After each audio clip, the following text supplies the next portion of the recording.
Hello everyone, শুভরাত্রি। আজকে কি রান্না করতেছি তোমাদের দেখায়। এখানে বকফুলের বড়া, শনিবার আজকে নিরামিষ।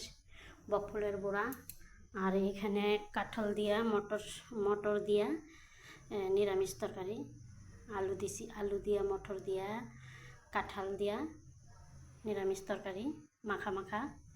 আর এখানে হলো পেঁপে ভাজা, কাঁচা লঙ্কা দিয়া পেঁপে ভাজা, এই যে কাঁচা লঙ্কা দিয়ে পেঁপে ভাজা।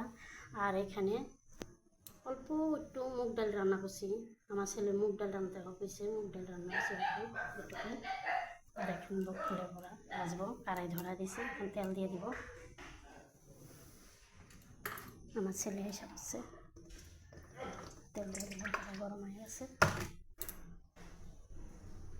কড়াই গরম হয়ে গেছে, এই যে বড়াগুলা দিছি ছেড়ে। আর এখানে কতটি আছে যে দিব এখন। এটি ভাজা হলেই এটি দিয়ে দেব।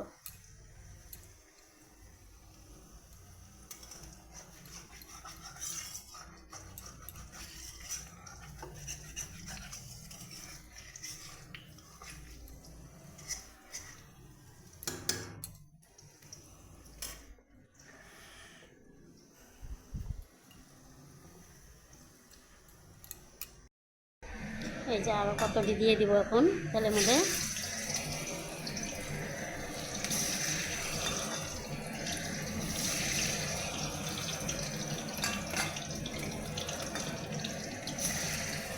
আমার কেউ নাই ক্যামেরা ধরার, নিজে একা একাই ক্যামেরা ধরে একা একাই বানাই ভিডিও।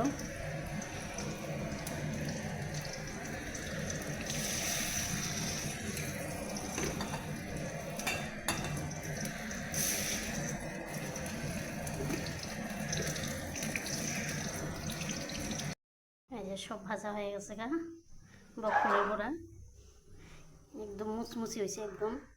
দেখো কি শব্দ, পুরা মুচমুচি হয়েছে একদম, মচমচা হয়েছে একদম। তো এখানে এই যে কাঁঠালের তরকারি কালো হয়েছে, কারণ আছে লোহার কারাই বানায়। কি কারাই বান বলে না, যে কারাই নাকি আমি জানি না অতটা, কারাইটা না। কারাইটা অনেক দাম নিছে, অনলাইনে থেকে আনছেন,